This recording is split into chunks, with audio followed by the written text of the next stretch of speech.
Oi, pessoal, vamos lá para mais uma aula de introdução à programação. Nessa aula aqui, a gente vai continuar dentro do tópico de funções ou subprogramação e a gente vai começar a falar aí um pouco mais profundamente sobre argumentos e retorno, tá?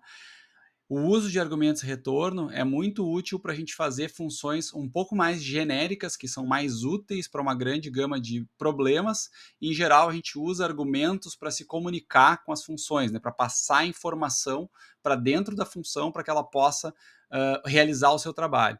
E o retorno a gente utiliza quando a função termina, né? A gente pega de volta lá os dados, o resultado que aquela função produziu ao final da sua execução.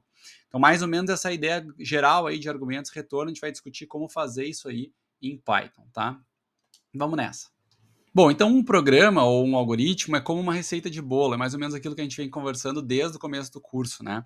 Os ingredientes aqui são vistos como se fossem os dados de entrada, aquilo que o usuário fornece. Então, o usuário vai lá e pega, por exemplo, né, para uma caixa de mistura para bolo, 150 gotas de chocolate, 4 ovos, etc, etc, né? Ele vai executar esse passo a passo aqui, utilizando esses ingredientes, né, ou dando como entrar esses ingredientes nos locais específicos aqui, para executar essa receita de bolo e implementar, digamos assim, o seu bolo, né? Se ele quiser mudar os dados de entrada, por exemplo, usar 2 caixas de mistura para bolo, 300 gramas de gotas de chocolate, 8 ovos, assim por diante, né? Ele pode fazer um bolo, por exemplo, com o dobro do tamanho. Então, ele consegue genericamente usar esse mesmo algoritmo aqui, tá? E variar os dados de entrada para solucionar problemas diferentes ou desenvolver, criar bolos diferentes a partir do mesmo passo a passo, tá? Olhando para dentro desse passo a passo aqui, a gente tem algumas instruções aqui que ainda são instruções bem de alto nível. Por exemplo, quebre os ovos em uma tigela. Como é que a gente poderia subdividir isso aqui em passos menores, num grão mais fino, para que, por exemplo, eu pudesse executar mais precisamente essa tarefa, ou que eu pudesse, por exemplo, dar para um robô executar essa tarefa, né? Aqui a gente está fazendo uma analogia mais ou menos com a chamada de função, né? A gente faz uma chamada de função bem genérica lá, que a gente não precisa necessariamente saber detalhes de como a gente faz isso, e lá internamente aquela chamada de função ela tem o seu próprio algoritmo, ela tem um programa lá que roda para executar aquela tarefa. Então, por exemplo, quebre os ovos em uma tigela é uma tarefa de alto nível. Se fosse para um robô, para um computador executar, ele precisaria de um roteiro que seria essa função que ele vai executar. Então, por exemplo, aqui, né, para cada ovo, retire o ovo da caixa, bata o ovo suavemente, mova o ovo sobre a tigela e assim por diante. Então, tem um passo a passo que é esse subprograma aqui, ou essa função, que tem que ser executada, que vai ser executada para realizar essa tarefa em particular, tá? Agora vamos olhar para uma segunda função aqui, né, que tem no nosso algoritmo. Então, essa função misture aqui é uma função relativamente genérica, né? A gente vai dizer o seguinte, a gente vai dizer misture a velocidade alta por 4 minutos. Depois, misture a velocidade média por 1 minuto. Misture a velocidade média por 8 minutos e assim por diante. Então, eu consigo reusar essa função, né? Usar várias chamadas da mesma função, passando argumentos diferentes, tá? E essa aqui é a ideia central aqui de argumentos de função. A gente escreve uma função, sempre procura fazer isso, né? Escreve uma função da forma mais genérica possível para que ela possa ser utilizada numa grande quantidade de situações. Então, por exemplo, eu posso ter uma função genérica de misturar, né? E essa função genérica de misturar, ela tem 2 argumentos. Que argumentos são esses? O argumento velocidade e o argumento tempo. Então, aqui na definição da função, eu faço o seguinte, eu digo, as instruções, né, do meu algoritmo vão levar em consideração esses argumentos.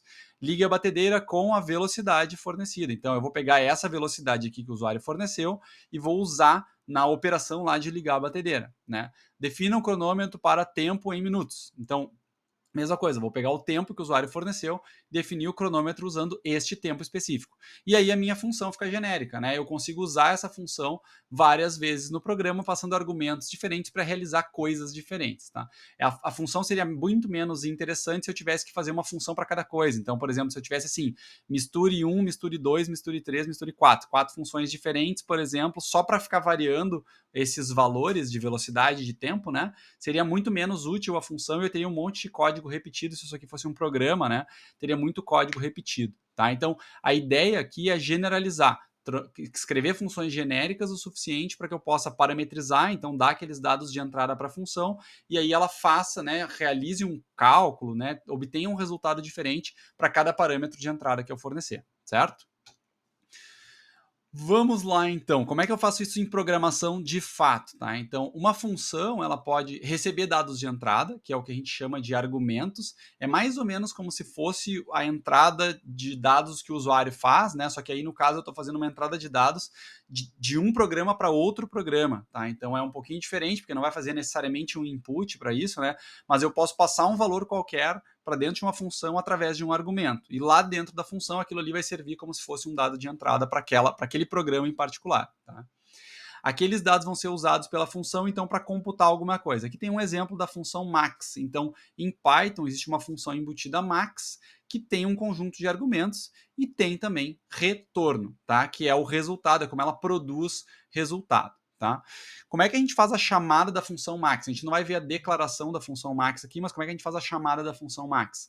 A gente passa aqui entre parênteses um conjunto de argumentos. Tá? Que conjunto de argumentos é esse? Pode ser um conjunto de valores separados por vírgula, ou pode ser uma estrutura iterável, tipo uma lista, por exemplo. Vamos ver um exemplo aqui, tá? Não sei se vocês já usaram essa função max em algum caso aí, mas a função max é uma função embutida. Então, em qualquer ponto do meu idle, do shell aqui do idle, eu posso digitar aqui max, certo? Se eu digitar max, abre parênteses, ele mostra já mais ou menos como é que é a definição dessa função. Tem um monte de detalhezinhos ali que depois a gente vai discutir, mas essencialmente tem duas opções aqui. Ou eu passo um iterável, ou eu passo argumentos separados por vírgula. Tá? Então, se eu for passar um iterável, por exemplo, uma lista, posso fazer assim, né? Vou declarar uma lista aqui, só para a gente fazer isso em passo a passo. Então, vou declarar uma lista com, sei lá, alguns argumentos aqui, pode ter alguns itens na lista, pode ter itens repetidos, não tem problema.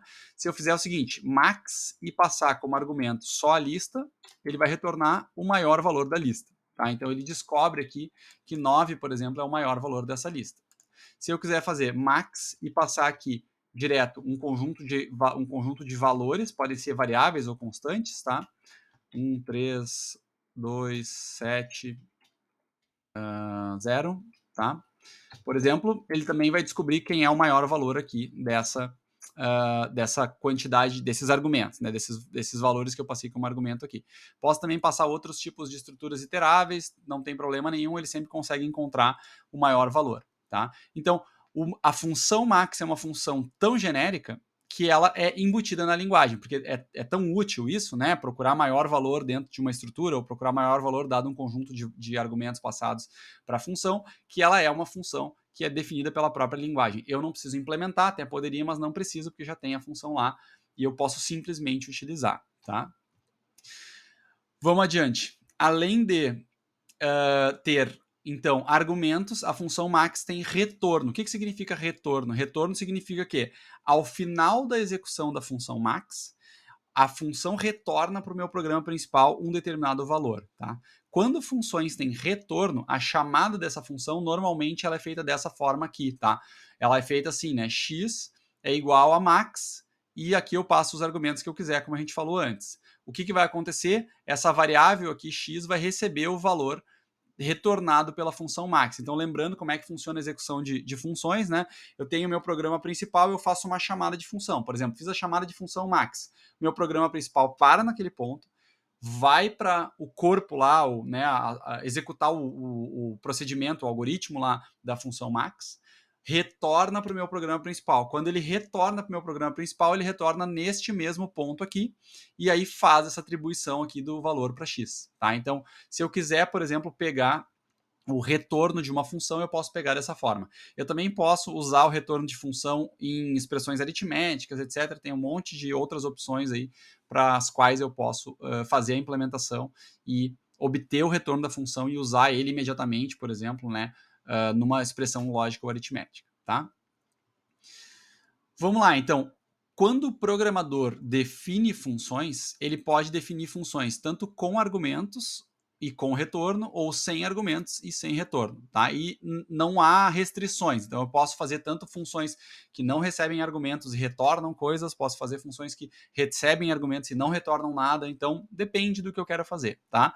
Eu tenho todas essas possibilidades aqui.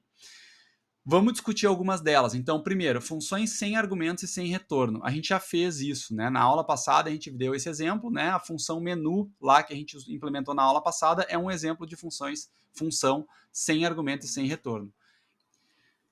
Então, a gente faz a definição da função a partir da palavra def, dá um nome para ela, e aqui na lista de argumentos a gente não coloca nada, isso indica que essa é uma função que não recebe nenhum argumento. Dentro do escopo da função aqui, eu uso variáveis ou comandos, né, o que eu quiser, mas eu não vou ter nenhum argumento aqui para trabalhar, depois a gente vai ver como fazer isso. Tá?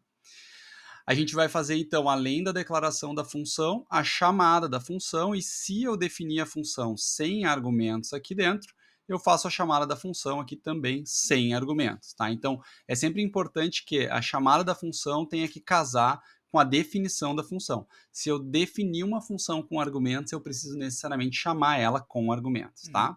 Bom, para a gente ir adiante, vamos considerar o seguinte enunciado. Tá? Imaginem que a gente quisesse calcular aqui o IMC, Índice de Massa Corpórea, de uma pessoa. Então, a gente vai fazer um programa para isso, e esse programa vai ter uma função especificamente para calcular o IMC. É algo suficientemente genérico, pode ser que eu precise em vários pontos do meu programa lá, por exemplo, calcular IMC, ou pode ser que eu precise, né, reusar essa função em outros contextos, em outros programas, por exemplo, e eu poderia querer fazer uma função genérica para o cálculo do IMC. O que acontece especificamente nesse exemplo? Né? Não adianta eu fazer uma função para calcular o IMC de uma pessoa em particular, eu tenho que fazer o programa para calcular o IMC de qualquer pessoa a partir do seu peso e da sua altura. Então, né, essa fórmula aí do IMC, ela depende tanto do peso da pessoa quanto da altura da pessoa.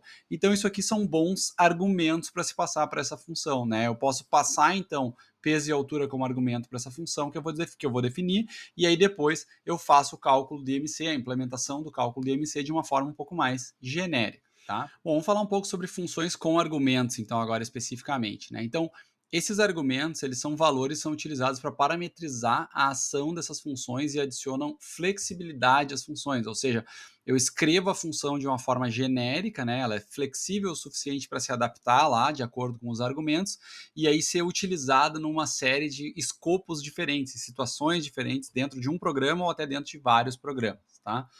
Então, esses exemplos aqui, né, são bem comuns, assim, do uso de funções com argumentos. Então, na matemática, lá, por exemplo, a gente está bem acostumado a fazer, né, uma função que recebe um valor x retorna um valor y, por exemplo. Né? Então, a gente fala assim, f de x igual a y, alguma coisa assim lá na matemática, porque é uma função, ela tem um argumento, o argumento é o valor de x, e ela vai devolver um valor de y. A gente usa lá, por exemplo, para traçar uma reta num gráfico ou uma curva num gráfico, por exemplo, né, esse tipo de função muito frequentemente na matemática. A gente pode, por exemplo, pensar em outras funções também matemáticas, por exemplo, né, a função que calcula a área de um círculo. Então, eu posso ter lá uma função genérica, calcula a área, né, o nome da função. Essa função vai requerer um argumento. Que argumento é esse? É o comprimento do raio daquele círculo que eu quero calcular a área. Não adianta eu fazer uma função que calcula o raio de um círculo em particular, porque aquela função não vai ser útil em outras situações, só vai ser útil para calcular a área daquele círculo específico. Então, eu tenho que ter um argumento que é o raio nesse caso, né, para poder parametrizar a função e aí fazer uma função genérica que calcula, né, áreas de círculos, né, enfim, com perímetros de círculo, qualquer coisa, né. Bom, vamos lá, como é que eu defino em Python uma função com argumentos? Tá? Então, o comando que a gente usa para definir é o mesmo, então é o comando def, eu digo lá def, nome da função, entre parênteses, tá? Eu passo aqui os argumentos. Um ou mais argumentos, quantos eu quiser, separados por vírgula aqui. Então, eu posso ter uma lista de argumentos aqui, com quantos argumentos eu quiser, e quando eu fizer a definição da função assim, é importante que eu também faça depois a chamada da função da mesma forma, né, com os mesmos argumentos, tá? Mas, por enquanto, né, o que a gente tem que entender desses argumentos aqui é que aqui dentro do escopo da função eu vou poder usar esses nomes desses argumentos aqui dentro dos meus códigos. Então, se eu quiser dar um print aqui, por exemplo, aqui embaixo, e dar um print no arg1, ele vai imprimir o valor dessa variável arg1 como se fosse uma variável local aqui dentro do escopo da função, tá? Então, por exemplo, se eu quisesse fazer aqui o problema do IMC, né, resolver o problema do IMC utilizando uma função, eu posso chegar lá, definir a função aqui IMC, recebe dois argumentos, peso e altura. Tá? Essa definição aqui, ela só vai ser feita aqui no começo do programa, mas esses passos aqui não vão ser de fato executados. Tá? O meu programa principal começa aqui, ele lê 2 dados de entrada. Então, o usuário informa dados de entrada, como ele sempre fez, não tem nada a ver com funções isso aqui. Quando eu faço a chamada do IMC, eu tenho que olhar lá para a definição e ver quantos argumentos essa função recebe. 2, né? Então, se ela recebe 2 argumentos, eu tenho que passar aqui 2 argumentos. Que argumentos são esses? Eu estou passando aqui, ó, o P, que é esse valor digitado pelo usuário para o peso, e o A, que é esse valor digitado pelo usuário para a altura. E aí eu passo esses valores aqui para dentro, tá? Aqui dentro do escopo da função, o que eu faço? Eu pego o peso, ó, que é um argumento que veio aqui como se fosse uma variável, divido pela altura, que é um outro argumento. Tá? Isso aqui vai me dar um valor, né? Isso aqui vai ser uma expressão aritmética normal, realizada aqui dentro do escopo da função, vai dar um valor aqui, ó, um valor de i. Eu dou lá um print e imprimo esse i. Tá? Então, por exemplo, aqui, né, isso aqui poderia ser, então, um exemplo de um programa onde a gente tem a definição de uma função, essa função tem argumentos, a gente está passando 2 valores lá para dentro da função na forma de argumentos para que ela possa, então, trabalhar com esses valores. Pequenos detalhes aqui, tá? Eu estou usando aqui variáveis na chamada, então eu defini a função aqui IMC e eu estou passando aqui na chamada variáveis P e A. Eu poderia colocar aqui valores constantes ou variáveis com outros nomes, poderiam inclusive ter os mesmos nomes lá de cima, não importa, tá? Na chamada da função, eu não preciso saber o nome do argumento que foi utilizado lá na definição da função. Pensem, né, se vocês precisassem saber qual é o nome do argumento utilizado na função print ou na função input, né? Vocês nunca precisaram saber disso, quais são os nomes dos argumentos. Vocês só precisam saber se ela recebe ou não argumentos e de que tipo eles são em geral, né? Se são de um tipo qualquer ou se eles têm que ser de um tipo específico, mas os nomes dos argumentos a gente não precisa saber. Então, eu posso passar aqui tanto valores constantes quanto variáveis e os nomes das variáveis são completamente independentes, eu posso definir do jeito que eu quiser, tá? Bom, essa função de IMC que a gente implementou, ela ainda não é muito genérica, porque ela imprime o resultado do IMC direto na tela, né? Então tem uma mensagem fixa ali, né, na função que imprime o resultado na tela. Geralmente isso não é muito desejável, tá? Vamos considerar esse enunciado aqui para tornar, de repente, a função ainda mais genérica. Imaginem que a gente quer agora fazer a função IMC recebendo os argumentos, então ela recebe os mesmos argumentos, peso e altura, só que ao invés de imprimir na tela o resultado obtido do IMC, ela vai retornar o valor do IMC calculado.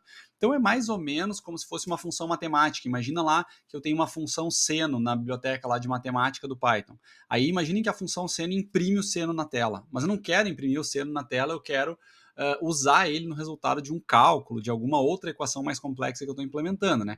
É bem essa situação aqui. Então, o que a gente vai fazer é receber o retorno, então, da função IMC e usar esse retorno para alguma coisa no nosso programa principal. Por exemplo, para mostrar essa tabelinha aqui. Então, se o IMC, por exemplo, estiver abaixo de 18, eu estou abaixo do peso. Se o IMC estiver entre 18 e 25, é peso normal e assim por diante, tá? Vamos ver como é que isso aqui ficaria. Então, primeiro vamos falar sobre funções com retorno, tá? O objetivo disso aqui é devolver ou retornar um valor para o programa principal. Então, ao invés de imprimir na tela, como eu falei, normalmente a gente usa essa estratégia aqui caso a função produza algum valor. Então, se ela produz um valor, a gente retorna ele no programa principal. Esse valor lá dentro da função pode ser tanto uma constante, então poderia fazer uma função que retorna um valor constante, não é muito comum, mas pode. Esse valor pode ser uma variável que existe dentro da função, então posso pegar lá e calcular uma variável e retornar esse valor, e pode ser também uma expressão lógica ou aritmética que é calculada dentro da própria função, tá? Qualquer valor que seja um dado da linguagem, um dado nativo da linguagem, um número inteiro, um string, pode ser uma lista, pode ser qualquer tipo de dado da linguagem, pode ser retornado como um valor de retorno de uma função.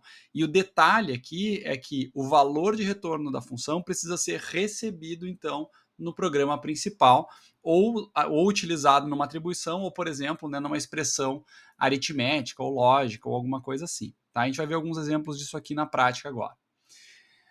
Bom, como é que funciona então o retorno? Então a gente já viu, né? A definição da função, o nome da função, os argumentos da função, tudo isso permanece inalterado, é tudo igual, tá?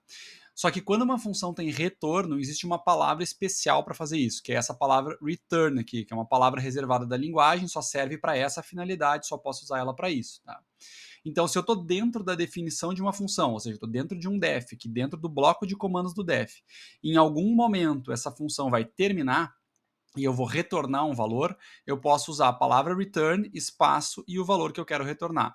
lembrando, esse valor pode ser uma variável, pode ser uma constante, pode ser uma expressão aritmética, essa expressão vai ser avaliada, por exemplo, e retornada ao final da execução da função. Detalhe aqui, né? Quando eu chego nesse ponto, ou nessa instrução return dentro de uma função, a função termina. Ela para de executar e volta ao programa principal a executar, tá?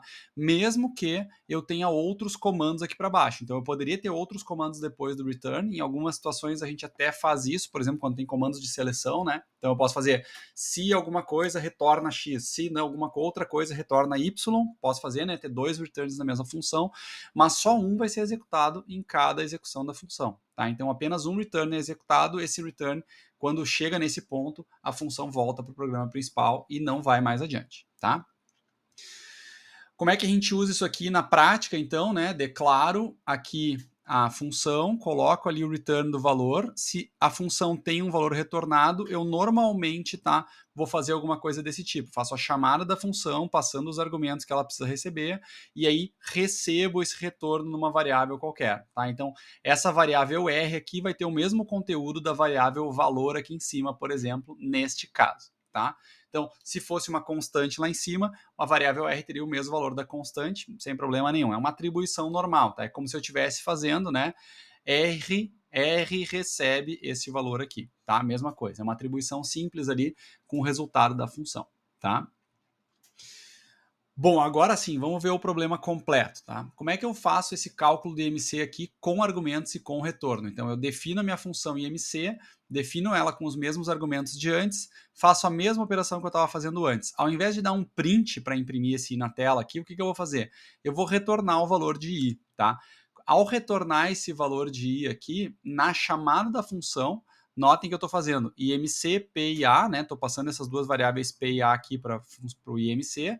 Ele está indo lá para dentro da função, executando tudo que está sendo executado aqui, e esse valor dessa variável i está sendo atribuído para o valor desta variável i aqui, tá? Aqui um detalhe, tá? Eu estou usando o mesmo nome de variável, tá? Eu estou usando a variável i dentro da função e a variável i fora da função, tá? Não são a mesma variável. Apesar de terem o mesmo nome, são variáveis diferentes. A gente vai discutir escopo de variáveis aí daqui a pouco, tá? Nas próximas aulas, mas por enquanto, é importante saber que eu posso usar nomes diferentes, tá? Eu não preciso necessariamente usar um i aqui. De novo, quando a gente faz, por exemplo, lá um input, né, em Python, a gente não sabe qual é o nome da variável que eles usaram lá para retornar de dentro do input, por exemplo. E o input tem um return. A gente sabe que ele tem um return porque a gente recebe o retorno dessa variável numa variável do nosso programa, mas a gente não precisa saber o nome da variável. Isso é importante. A gente esconde da melhor forma possível, né, os detalhes internos da implementação da função, aquela ideia de caixa preta que a gente discutiu. A única coisa que eu preciso saber é que a função recebe argumentos, quantos são, e que ela devolve um retorno, se devolve, tá? Então é só isso que eu preciso saber para poder usar a minha função. E aí eu pego essa variável i aqui e uso no meu programa como uma variável qualquer, tá? Uso em if else, posso usar em while, posso imprimir ela na tela, posso fazer o que eu quiser com ela, tá? Últimas observações gerais aí sobre o uso de funções, tá? Então, um argumento passado para uma função funciona da mesma forma que uma variável local, tá? Então, assim como eu fiz isso aqui, né? Peso e altura são dois argumentos. Eu uso peso e altura aqui numa expressão aritmética, por exemplo. Eu poderia declarar uma variável x e fazer, né, qualquer coisa com essa variável. Então, por exemplo, aqui eu tenho uma variável i, que é uma variável local que existe aqui dentro da função, tá? Posso declarar variáveis, posso usar estruturas de repetição, estruturas de seleção, qualquer estrutura dentro de funções, tá? Depois a gente vai discutir mais profundamente essa ideia de escopo de variáveis no contexto de funções, tá? Detalhes, né? Os argumentos utilizados na declaração de uma função são independentes dos nomes das variáveis usados para chamar. Isso a gente já discutiu, né? Então eu usei aqui, por exemplo, né, P e A, peso e altura. Eu não preciso casar os nomes dos argumentos, então não preciso chamar essa variável aqui de peso, por exemplo, e poderia chamar de peso se eu quisesse. Não vai conflitar nem nada, tá? Vai funcionar, não tem problema nenhum. Então, o fato de a função ter essa implementação, essa ideia de que ela esconde os detalhes de implementação internos dela, também se estende para os argumentos, né? Os nomes dos argumentos eu não preciso saber. Eu preciso saber quantos são, mas os nomes eu não preciso, tá? Então, esses detalhezinhos aí, quanto mais a gente consegue esconder de quem implementa, de quem usa, né, a função no seu programa principal, melhor. A quantidade de argumentos para chamar uma função tem que ser igual à declaração, isso também a gente já mencionou, tá? Então isso aqui gera erros, tá? Por exemplo, se eu fizer isso aqui, tá? Se eu tentar fazer uma chamada da função IMC passando 3 argumentos P, A e X, tá? Isso aqui vai gerar um erro do tipo type error e ele vai dizer, né? IMC recebe 2 argumentos e foram fornecidos 3, tá? Então o Python sabe que isso é uma restrição e ele não vai deixar isso acontecer, tá? Não vai esse valor, esse terceiro valor não vai entrar para dentro da função e se perder, alguma coisa assim, ele vai gerar um erro de execução, né? Uma exceção durante a execução do programa, tá? Por enquanto, a gente só falou sobre argumentos posicionais, tá? A gente vai falar sobre argumentos nomeados também em algum momento mais para frente. A gente já viu argumentos nomeados nas chamadas de função, né? Então, por exemplo, quando a gente faz um print lá, tem alguns argumentos nomeados, como sep para separador, end para quebra de linha, essas coisas assim. Então, a gente vai ver como fazer isso aqui em funções definidas pelo programador também, mas não agora. Últimos detalhes, qualquer tipo de dado pode ser usado como argumento de função? Sim. Posso passar uma lista para uma função? Posso. Posso passar um dicionário para uma função? Posso. Posso passar outras estruturas de dados para a função? Posso. Tá? Qualquer tipo de dado da linguagem pode ser argumento de função.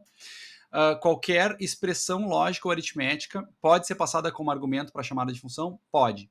Detalhe aqui, tá? A expressão lógica aritmética ela vai ter que ser avaliada na hora da chamada da função. Então, antes da função ser chamada, a expressão é avaliada e o resultado da expressão é passado para dentro da função como uma variável. Tá? Então, não dá para eu definir uma função que recebe uma expressão aritmética, por exemplo, não faria sentido. Tá? A função sempre recebe um argumento que tem um nome, que é como se fosse uma variável, e aí eu posso passar essa variável como uma expressão aritmética que vai ser avaliada antes da chamada. Tá? Funções podem chamar outras funções? Podem, tá? Então eu posso ter uma função A que chama uma função B, que chama uma função C, encadeado, né, da forma como eu quiser. E eu também posso ter funções que chamam a elas próprias. Isso tem um nome específico, tá? O nome disso é recursividade. Então, se uma função f qualquer, dentro da definição da função, naqueles passos que a função implementa internamente, ela faz uma chamada para a própria função f, o nome disso é a chamada recursiva. Isso é possível, tá? É uma espécie, implementa uma espécie de repetição, né? Uma forma de implementar a repetição. Então, existem algumas situações em alguns algoritmos bem específicos que isso aqui é bem útil, é bem bom de fazer, né? Resolve problemas de uma forma bem simples, né? Usar recursividade. E talvez a gente veja alguns desses exemplos aí ao longo do curso, tá? E, por fim, uma função com retorno pode ser utilizada para atribuir valor para uma variável local ou utilizada diretamente em uma expressão. Tá? Isso aqui a gente já usou com algumas funções matemáticas, por exemplo, né? Colocar direto numa expressão aritmética. Mas eu poderia, por exemplo, né, tanto definir minha função aqui IMC e usar ela numa expressão aritmética, ou usar uma função como pol para fazer potenciação, né? E usar aqui direto numa expressão aritmética. Aqui eu estou só atribuindo o valor do IMC para a variável i, como a gente estava fazendo antes, e aqui eu estou usando o retorno da função pol, que eleva lá 2 com a quarta potência, né? E multiplica por 6. Então, isso aqui vai fazer tudo uma operação só, né? O retorno dessa função vai ser usada como um número nessa expressão aritmética e eu vou atribuir para essa variável x depois, tá? O que vocês podem fazer agora, tá? Uma sugestão é tentar ler a documentação do Python, tem um link aí, né, que vocês podem utilizar para acessar as funções embutidas do Python. Né? Lá na biblioteca de funções embutidas do Python, ele tem todas as definições de funções, como é que elas são definidas, quais são os argumentos, quais são os tipos de retorno que elas fornecem. Tá? A sugestão é, tentem ler essa documentação, verifiquem se vocês conseguem, agora que vocês entendem, né, o que são argumentos, o que são retorno, etc., entender como é que essas definições foram feitas, tá? Não necessariamente a gente precisa entender como é que a função é implementada internamente, mas vocês vão ver que as funções acabam tendo variações, né, tanto de argumentos quanto de retorno que elas fornecem. Então, é uma coisa interessante de fazer, né? Agora que a gente tem noções boas de função, tentar fazer essas leituras aí, ver se vocês conseguem aprender por conta própria como usar as funções embutidas do Python, por exemplo, né? Só lendo as definições dessas funções, tá? Bom, pessoal, nessa aula que a gente tinha era isso, tá? Vamos continuar, então, falando sobre funções aí nas próximas aulas. A gente deve falar ainda sobre argumentos nomeados e posicionais, como eu mencionei, devemos falar também sobre escopo de variáveis aí com bastante profundidade ainda, certo? Até a próxima aula, então.